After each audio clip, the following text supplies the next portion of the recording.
Hello, and welcome to 218 Time, a podcast by two guys with an approximate knowledge of many things. I'm Feets, And I'm Tommy. and we are back in business. Oh yeah. It's been a hot minute since we recorded an episode together, but Mm-hmm. we're back. We're coming back with heat. I'm fine. You're just chilling, Yeah, I'm just chilling.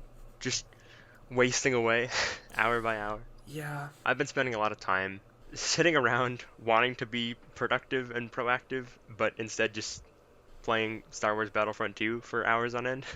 Have you been playing a lot of that? Oh, I've been playing far too much of that. The 2005 one. Well, yeah. Well, I will say, apparently the new one is actually like they picked it up and it's actually pretty good.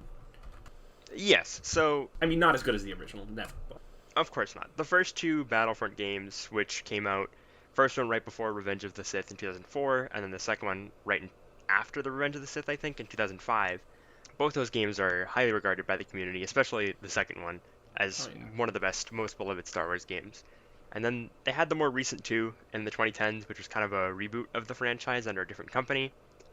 Not so hotly received at first, but you are right. The second one has kind of picked up, and I think it just came out with its last major update, like within the past couple months, I think. And I saw people like in comments on posts being like, "Wait, it's over? That's so disappointing." Because I think it really came around. Yeah, and also from what I heard, like it was a mixture of like it came around, but also there was so much that I think not necessarily that they said they were gonna do, because like I don't know if they had explained plans, but there was so much that was expected that just didn't end up showing up. Yeah, I mean they had to do a lot of, from my understanding, kind of changes to appease people because there was a lot of controversy over loot boxes and the system of how you get the heroes, which are kind of like the special characters in the game you have to unlock in each battle. Good on them for managing to turn it around, I will say that much. I think a big reason that people were disappointed with these is because kind of like a Teen Titans situation where there was supposed to be a Battlefront 3 that was gonna like take the first two games and combine them into this epic, really impressive video game with seamless ground battles and space battles and Mm-hmm. all sorts of stuff like that. Yeah, and I feel like out of any game, Star Wars game, I feel like Star Wars Battlefront 2, the original especially, was and the original Battlefront, because they were pretty similar games with some minor differences, because they came out pretty quickly within each other, right? Within a year, yeah. Yeah, so like they were very approachable, just because like things like KOTOR and stuff, like they're good games and they're fantastic games, and I'm not saying that they're not, but like they're sometimes really hard to approach. Yeah, I mean, especially KOTOR is a deep RPG with like a lot of lore and a huge Yeah. universe.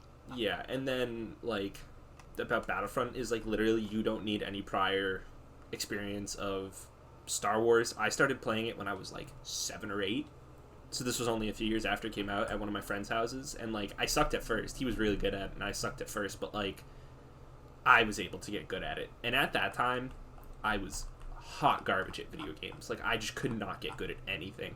I've gotten better now, but Weren't we all? And also, no, you still suck. shut up. I also, as a child, was just, oh, very, very bad. I was kind of an example of sometimes getting a little too mad at the game for things that were absolutely my fault. Being younger too, your hands just do not work with a controller. It was built for teenagers and up. Like it was not built for some of your like if you look at like, the Switch controller, yeah, you know that it's for people of any age just cuz like you can take them apart and stuff and they're very easy to manipulate and stuff, but like the PS4 controller, I have one right next to me, and like I have decent sized hands, and it's still, I mean, it doesn't feel super duper bulky, but like it's actually a pretty well designed controller. But like if I had like smaller hands to a degree, like I couldn't imagine playing with this. Yeah, no, that's absolutely true. I mean, it's just kind of a prime example of the audience difference between the companies. Like you pointed out, Nintendo is obviously very much trying to appeal to a wider range Mm-hmm. of people, but PlayStation and Xbox are more, I don't want to say mature because that kind of has, that implies a sense of superiority, which is not the Yeah. case. Well, a big thing about PlayStation and Xbox is most of their games do not come from in-house. Most of their big name titles come from different companies, while with Nintendo, a lot of their companies, a lot of their games, like all their big name games, come from in-house. They come from Nintendo. Nintendo has like a vertical like market basically on everything that they do. They make the games, they make the console, and then a lot of times they sell it from their own, not necessarily stores, but they are very directly involved in selling games. But with like PlayStation, it's like they'll make some of the games or they'll have a hand in some of the games, but for the most part, it is not that at all. That's very true. I think there's a case of you sit there and you say, "Oh, I'm playing a Nintendo game," but people don't really say, "I'm playing a Sony game." Yeah. It's different than that because it really is just from a corporate level a different, level of management. So, Yeah, exactly. but they've both proven to have their merits. Hmm. I mean, we're both Nintendo fans here, but I know we also have spent a lot of time on our PlayStations, and maybe I don't know how much time you spent on the Xbox. Not so much for me, but I've spent a lot of time on the Xbox 360. The Xbox 360 was like that, and the Wii and the 3DS, of course, or the DS, or whichever one it was at the time, were like the consoles of my childhood. I didn't get a PlayStation 4 until I was like 13 or so. when did Yeah, the PS4 come out? 2013. Everyone was like, "What? The next gen consoles are coming out?" I feel like I just got my PS4. It's 7 years old. Yeah, 7 years is a long time, especially Yeah, for people who are kind of in that one of the primary groups that buys a PlayStation is, the tweens yeah. and very young teenagers who 7 years for them is still a lot of time. And what's it called? So like the Wii U came out in almost exactly a year before. It came out in 2012, November 18th, because I think the PS4 I read said November 13th, 2013. That's a console that could hold Breath of the Wild, which is like a huge game. And like the Switch came out 5 years later, and it is a tiny console. Like, it's insane. Something like the size and the portability of a 3DS. I wouldn't say the portability of a 3DS, because the 3DS is like, I've been playing a lot of DS recently, but Classic console. 5 years is a lot of time for technology, and 7 years like is ancient for technology. Like, a lot of games are being held back because they were like, okay, we're gonna have to make this for PS4 and for PS5. The original Destiny was made for both like the Xbox 360 and PS3, as well as the PS4 and Xbox One era. And Really? yeah, and so the reason why the game was actually kind of small, it was not a big game, was because they had to account for the players on the older gen. But then as soon as Destiny 2 came out, like, nobody was playing on those consoles anymore, and they were in the phase where they didn't have to make the game for that anymore. Like, the game is a lot bigger. And then Breath of the Wild 2, I have a feeling, is going to be massive. You think so? Oh my gosh, I think it's going to be ridiculous. Just because they don't have to worry about the Wii U anymore, they don't have to worry about old tech and stuff, and the Wii U did not get game updates really, but the Switch, you do have to download updates and stuff. So they have, one, more room for error, and two, they have better hardware to work with. So, like, I think it's going to be huge, and I think it's going to have a lot more to do, and I'm very excited about that. But, like, yeah, no. The Wii U just, like, I think held back the original Breath of the Wild a little bit. Yeah, I mean, I think it's a fair point. My first response to that was just thinking about Ocarina of Time versus Majora's Mask, and how Majora's Mask is a much smaller game, but is so dense. Oh, yeah.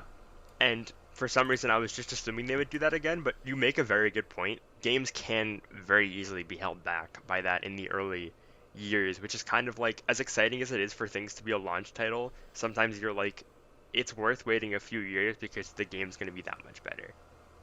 There's certain just things. I'm glad that the GameCube started with Luigi's Mansion and not like Mario Sunshine, you know? I mean, Mario Sunshine's not a perfect game by any means, and neither is Luigi's Mansion, but it was nice that they like started simple and then could figure out how to be more ambitious, and it wasn't too restrictive, I feel like.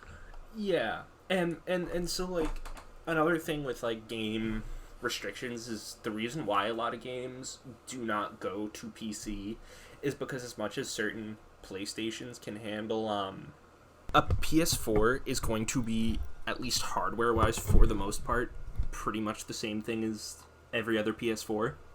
But unless you buy a stock PC from like a company, a lot of people, because it's just cheaper and it's really not that hard, build their own PC. Your PC is going to be vastly different from someone else's PC for a lot of reasons. One, just like what you are looking for. Two, your price range. And three, just how serious you are about it. And like the reason why a lot of video games come out so much later for PC is because they have to optimize it and try and make it work on as crappy a computer they can, basically. I did not even think about that, but that's a really good point. I was sitting there looking at the Origin store the other day, and I was looking at Control because I've been really interested in that game. I know it came out a while ago at this point, but like, it looks so cool, and I Yeah. really want to play it. But I looked at the Steam page actually, and it wasn't coming until like August, I think, and I was like, oh, And also, if you look down at system requirements, it's to be like determined, basically, because that's what they're doing, is they're trying to optimize it. Because the thing is, my computer, it's a great computer. It has got me through a lot, and the only reason I think that it's chugging along so badly is because I have not taken good care of it. But like, it's 5 years old now, and that's when a computer really starts to hit the end of its, I'm not going to say usefulness, because once again, it's a really good computer. It's just like, it starts to hit the wall of like, people aren't making things for that computer anymore. People are making things for the new wave of computers. But like, the thing is, game companies are still trying their hardest. yeah, it's like I was constantly surprised. I was using Windows 7 up until like 2 months ago. I didn't grow up with Windows 7, but like in my formative years, I was used to Windows 7, so I've known it my whole life.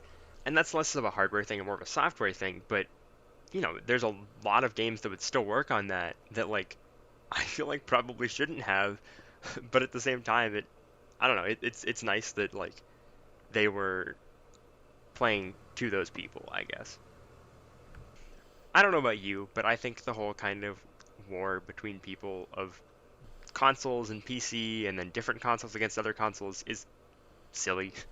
Yeah, they all have great things about them. And a lot of them are marketed to be different things, I feel like. You know what I mean? PlayStation and Xbox have become more and more multi-purpose machines, but like Nintendo has never really been pushing for that. And yet it's not so much a which is better, I would argue. It's kind of more of just a appealing to certain audiences.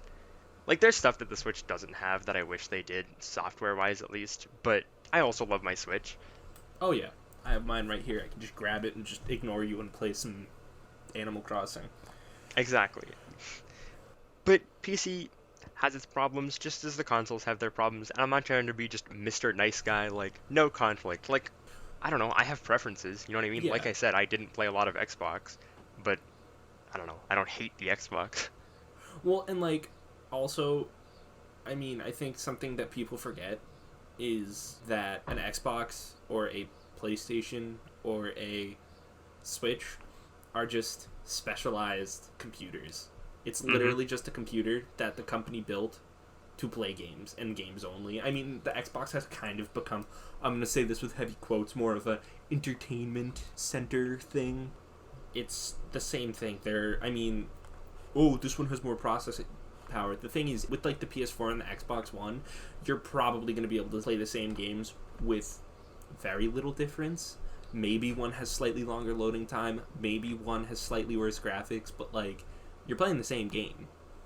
I guess a thing with these consoles is also graphics, which, like, is something I've noticed a lot of people having more mixed opinions on as time goes on, because as of when we're recording this, it was within the past week or so, or a couple weeks, that PlayStation released their big, like, graphics show-off video for the PS5.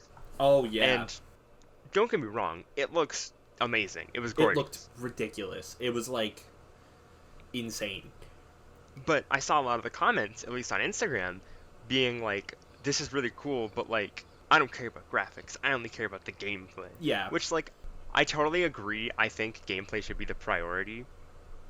I will say, graphics, I think, can be really important for immersion, and that's not just realism, but that's just, like, committing to the style that you are going for. Like, realism does not immediately equal good graphics. I don't know, it's kind of that mixed thing where it's like I do hope they focus more on optimizing other things rather than pushing graphics, because we're getting to a point where it's going to start becoming, if it hasn't already, less and less noticeable the differences for the average person. So like, as impressive as it is and as it's something we should keep working on, absolutely, it's kind of, I don't know, I have mixed feelings about it. Unless I guess you're working for like VR stuff. Yeah. So like a big thing is when people say I don't care about graphics. I don't really care about the gameplay. Like the thing is, if the game is an eyesore to look at, you're not gonna play the game.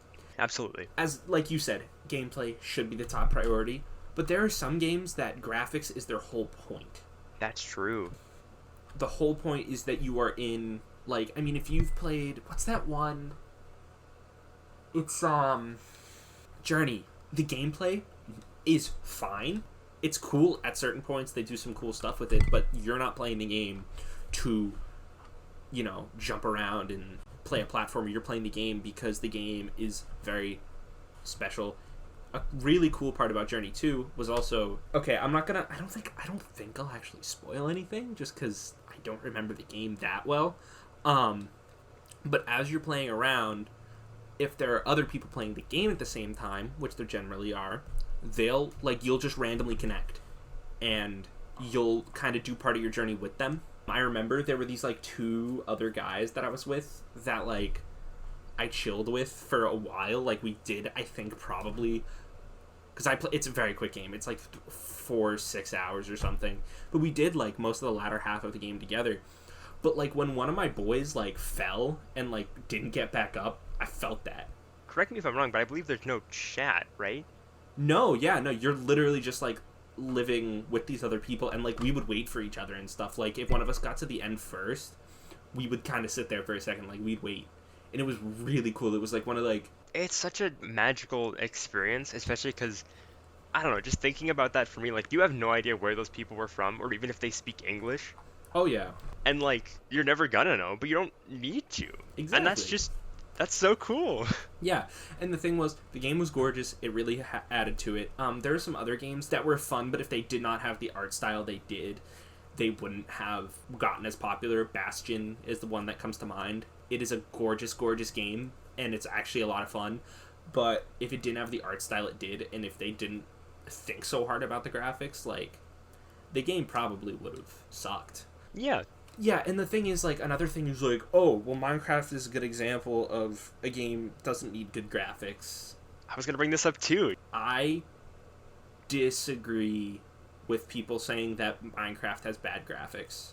I think that the graphics are fine. I think that the graphics are what they are to serve a purpose. I think if the game looked nicer, it would be a completely different game in its entirety. Because, in my opinion, good graphics isn't necessarily how good they look, it's how well they serve the game. Absolutely. And Minecraft's graphics literally are probably a good portion of the reason why the game is so popular, is because it's so simplistic, but also like, and it looks really nice. I really hate it when people say that Minecraft is a game that proves that bad graphics doesn't make the game or whatever, and it's like, no, you're wrong. Well, I mean, there are shaders and stuff, but I'm saying if the game did not have the blocky look, it would not be Minecraft. Yeah, and honestly, I watch people play with shaders and I get the appeal, but to me, it's always kind of taken it to a different level that, like, I don't know, it takes away a little bit for me. And that's not like, that's just a personal preference thing. That's not being like a, why are you playing with shaders, you fool? You're ruining Minecraft. Yeah, Like, no, not no. at all. But I completely agree because as a 9-year-old or however old I was when it came out, I think that's part of what drew me in because there were other, sandbox games where you can terraform things and stuff, but that totally would have just been super daunting to me. Graphics, they're important. They're a lot more important than people try to say they are, but the thing is, like, not for the reasons people say, I think. It applies to like so many forms of just storytelling and art. Visuals, whether you like it or not, is a really important thing. Like, first impressions, as much as it suck, are important in people. As much as you want to say don't judge a book by its cover, a good book cover is designed to distill everything about the book and summarize it in a visually interesting way to draw you in. even the pages of a book, as much as there's nothing going on there, you know what I mean? Like the font choice and the alignment on the page, if that was even slightly like too much, you might look at it and be like, this looks weird or this looks unprofessional if, say, words were being cut off the side of the page. It's tiny. I have like 100% looked at a book that's font was super duper small and was like, I'm not reading this. Exactly. And not that I couldn't read it, like, because it was too small, but just because it looked so daunting, I was like, I don't feel like reading this.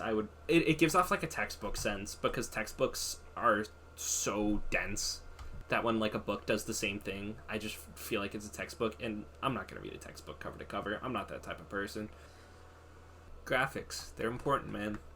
Breath of the Wild probably wouldn't have been as popular if the graphics hadn't been so amazing. That was another example I was going to bring up.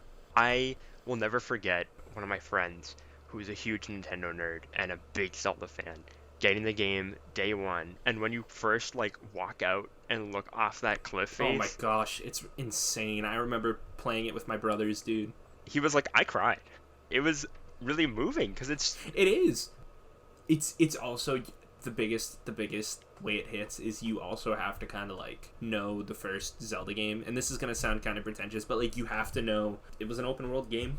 It really was. It was like one of the first of its kind of like an open world non JRPG game, and like it almost came full circle in a really weird way back to Legend of Zelda Breath of the Wild with like the first person you meeting being an old man, and he kind of sets you off on your journey, and then there's this big world that like you get to explore, and people were in awe back then at how big that world was, and people were in awe now at how big Breath of the Wild's world was. So it's like full circle, I guess. that's such a good comparison. I never thought about that. And you know, Breath of the Wild obviously, at least initially, intended to be the 30-year anniversary celebration for Zelda. A little bit late. I mean, it was like a year late, right? Yeah, it was what, March 2017? Yeah, so it's fine. It's basically the same thing. I'm excited to see what they do for, because next year's 35. Yeah, that's a good point actually. I mean, when was the last remaster they did? Was it Twilight Princess? Oh no, Link's Awakening. Yes. Okay. Yeah. Yep. I forgot about that because I haven't played very much of it. Do I think it should have been $60? Not necessarily, but it was a lot of fun. I enjoyed it deeply. It was honestly probably my second favorite, like, original Zelda style experience. Wow. What does it fall right behind? Oh, Link Between Worlds. Of course. I've done multiple tier lists at this point, but like the two games that are in double S tier for me are Majora's Mask and Link Between Worlds because they are, in my opinion, the perfect versions of the two styles of Zelda. And then Breath of the Wild is a double S tier game, but I think it's unfair to compare it to the rest because Breath of the Wild is a game where you don't have to like Zelda to play it, but a lot of the other games you have to like Zelda to play those. I think you could compare it to kind of bring it full circle to Star Wars, where like I would argue, okay, I don't want to get too controversial here, but I don't dislike The Last Jedi as much as many people do. Me neither. Good movie, bad Star Wars. Exactly. I think it is a movie that does a lot of interesting, cool things, but isn't a great Star Wars movie. And I think that's could be similar for Zelda. I don't know how much I agree with you on that point, but I understand where you're coming from with Breath of the Wild because it is very different. What do you mean you don't necessarily agree with me? I don't know, it still has a very much of a Zelda feeling to me, but a lot of that is more of an X Factor thing than a gameplay style thing or anything like that. The thing is, I will say, like, it's still a Zelda game, I guess. It's just, like, in theme it's a Zelda game, but in gameplay it is far from it. Yeah. And a lot of people will always go, oh, because it, like, my friend, we were doing a tier list, and he said, like, oh, the reason that you don't consider it to be a Zelda game is because it's not boring like the other ones. And I was like, that's not it. The thing is, I can see why some people find the other ones boring. I can really see it because sometimes I find them boring in certain aspects. Cough, cough, the beginning of Twilight Princess. I don't think that's as bad as you guys think it is. I made jokes about it as we were playing through it a few months ago, but You have to remember that was your first time playing through. that is true. A lot of parts of Zelda games become really monotonous in replays, which might sound silly to some people, but Zelda games are very replayable. So, and that's like a good thing about a video game. You want it to be replayable.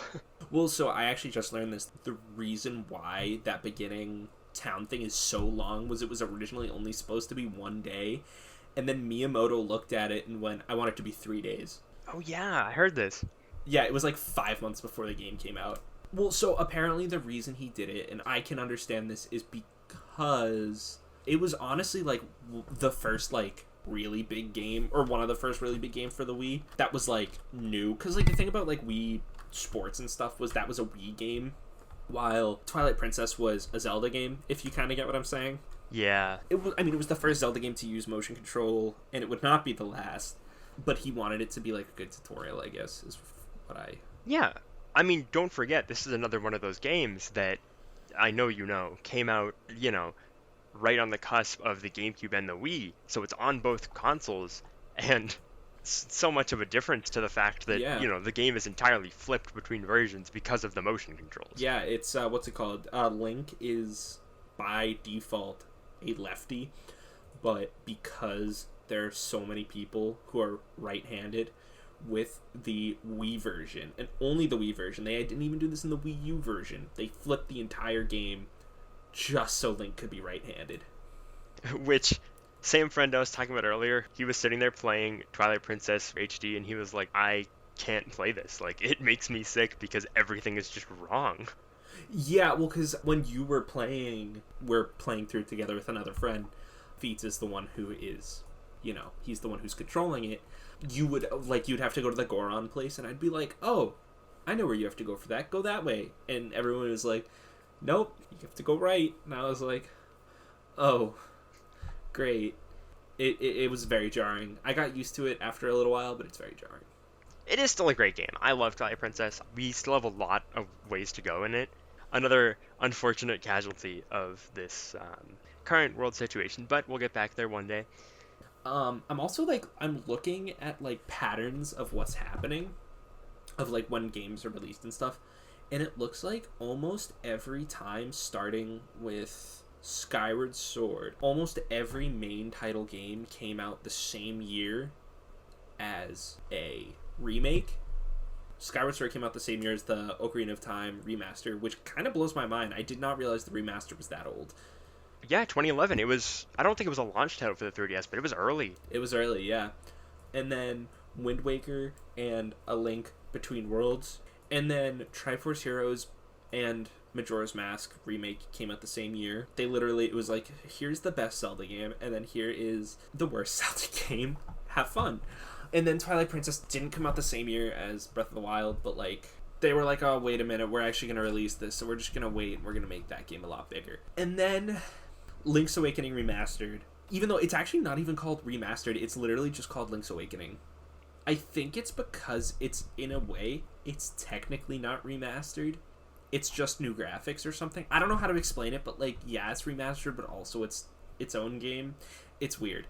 That technically came out the same year as Cadence of Hyrule, except I wouldn't consider Cadence of Hyrule to be a main title. No, because I think it seems like it's more of a spin-off of the other series. Well, yeah, it's, what's it called? It was basically, I think, the original... Oh, no, it's Crypt of the Necrodancer. Cadence of Hyrule, Crypt of the Necrodancer featuring the Legend of So Zelda. it's featuring Legend of Zelda. I will say, I think that was basically that was actually a really good move by Nintendo, being like, hey, so your game's really popular, what if you made a sequel and we'll let you use Zelda characters? The only rule is it has to be on the Switch. Can I ask what Zelda game you're currently playing through? So I'm actively playing through 2 right now. Spirit Tracks. Oh. And Minish Cap. Oh, yes, right. I forgot you were doing Minish Cap. So I'll start by saying Minish Cap is overall the most mediocre Zelda game I think I've played. It's good. It's a fine game. But, it exists, I guess. Yeah, because I remember you were going in and you were like, I don't know why nobody talks about this game. And then, a week later, you were like, never mind, I found out. Well, so the biggest issue that the game has, there's only 4 or 5 dungeons, but there's a lot of backtracking. A lot of it. Which some other Zelda games are semi-notorious, with Spirit Tracks being one of them, but it sounds like not to the same degree. Yeah, I think they wanted to make a decent sized world, but they didn't know how to like fill that world, so they were just like, just keep doing the same thing over and over again. Like I feel once again, it's a good game, and you know what? I haven't beaten it yet, so maybe my opinion will change. Small menial tasks for a small menial boy. That's effectively the game. Dang, that's so sad. Yeah, but like it's still a fun game, and it does really cool stuff with like the shrinking feature.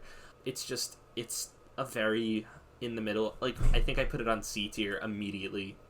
I would play it, maybe not again, but I'd play it. Yeah, that's fair. And how's Spirit Tracks going? Because I remember the day that I got that game, whenever it even came out.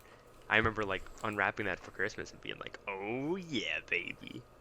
Okay, so I actually have two files on the same cartridge. I have one from like years ago at this point, and I got stuck at the top of the tower, Mm.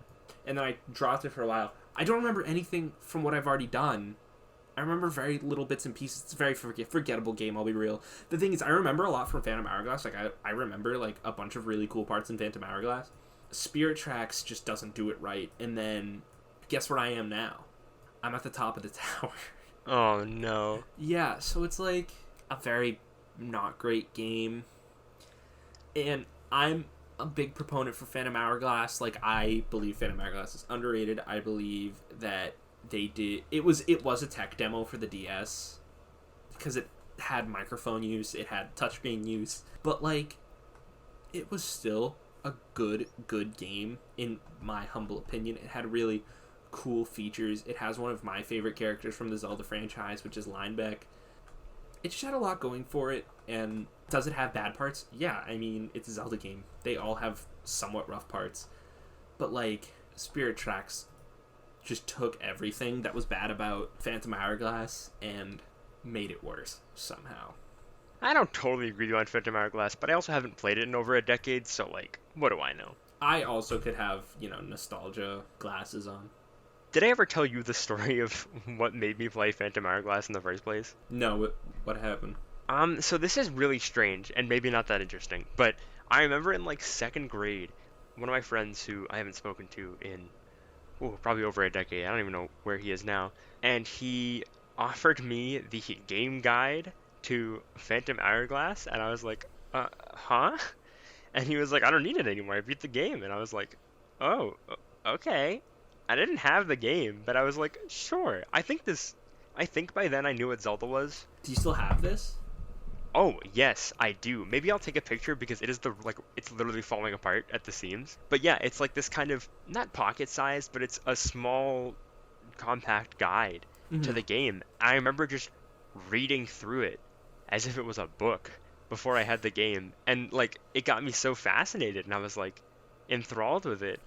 Then I finally got the game and I was like, yeah, whatever. However, that is one of the few Zelda games I have actually beaten. So I clearly liked it enough to beat it. I am very many in. There's no going back. It's gonna happen. I'm gonna play through Triforce Heroes at some point. I'm so gonna play that with you so we can suffer together because I've never actually gotten to play it with a human being. Do you have it?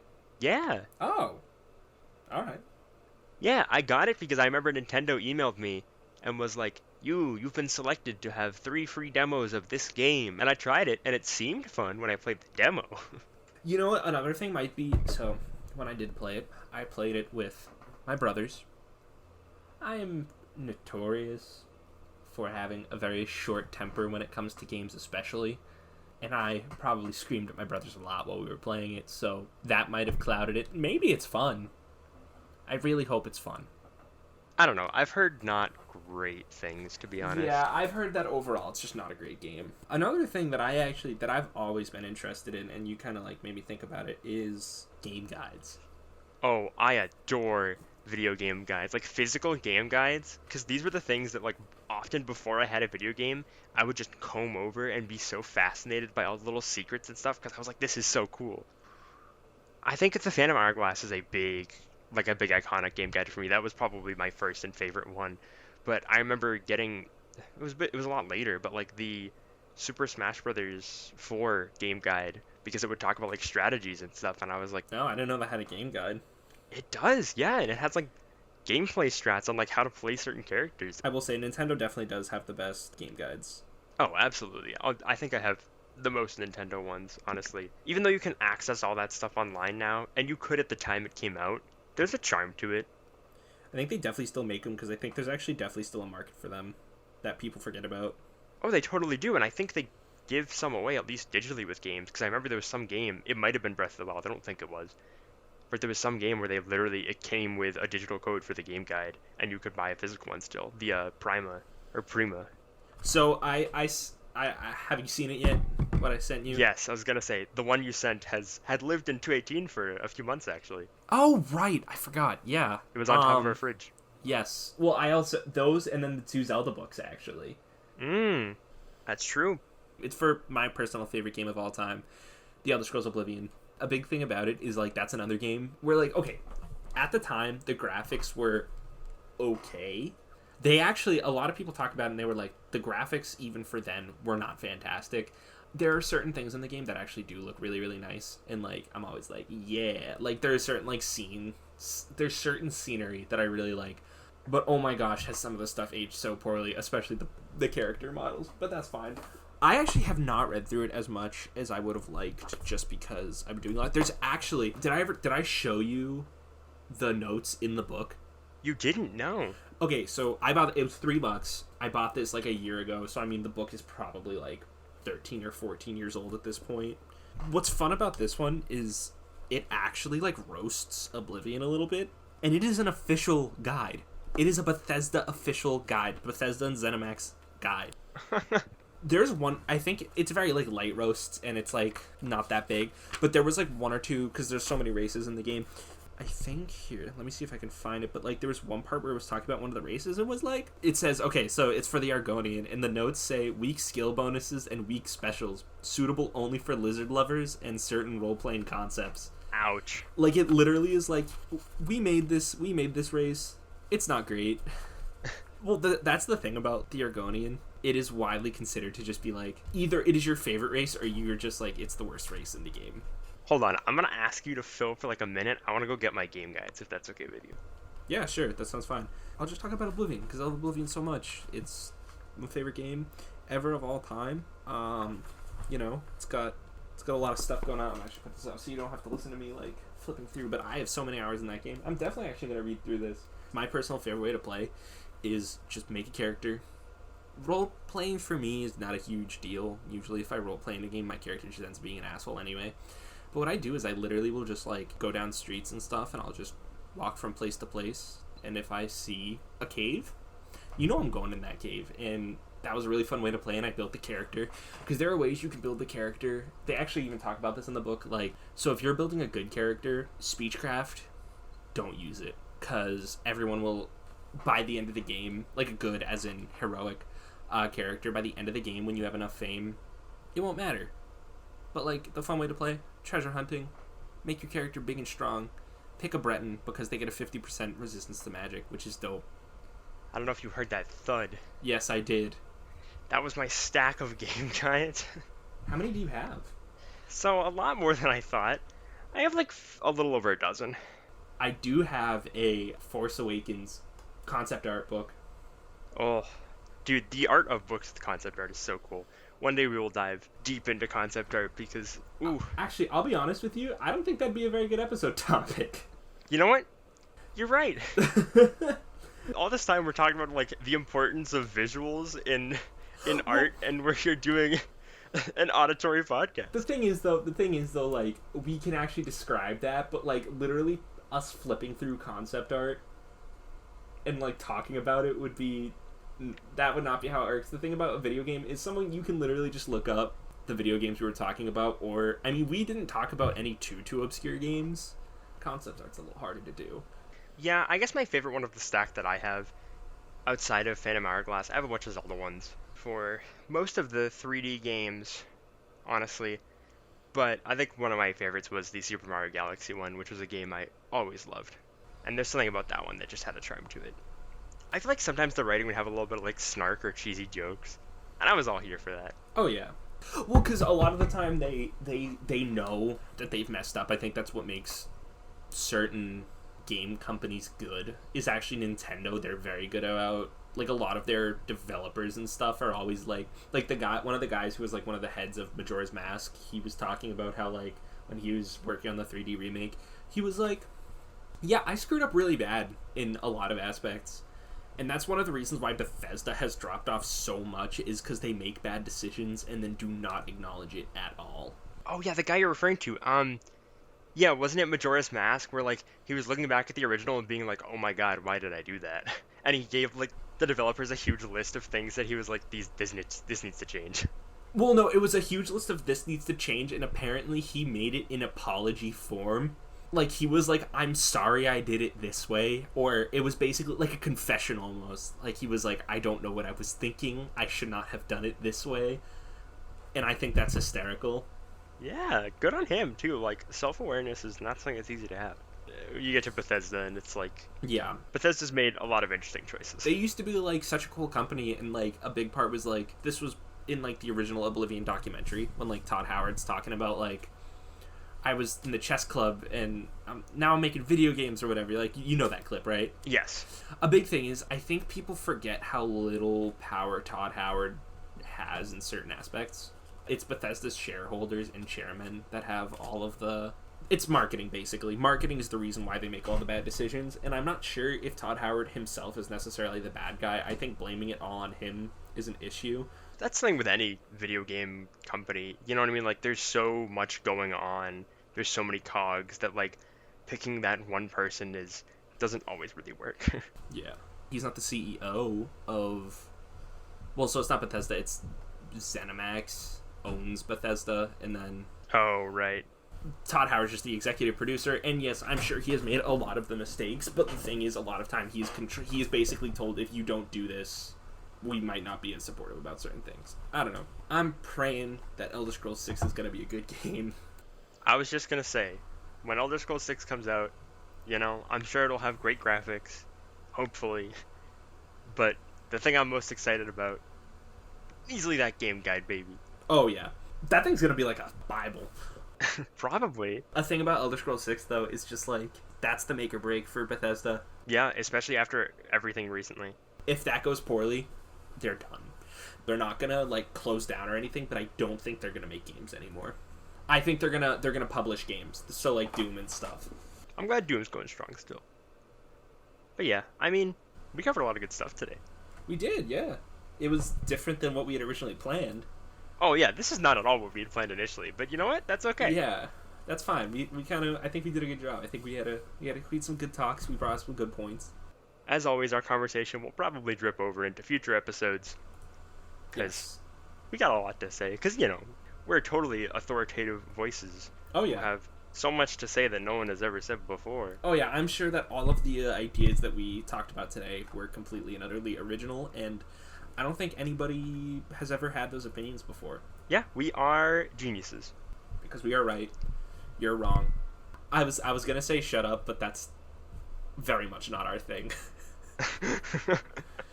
That would be literally stealing a quote from a running YouTube series.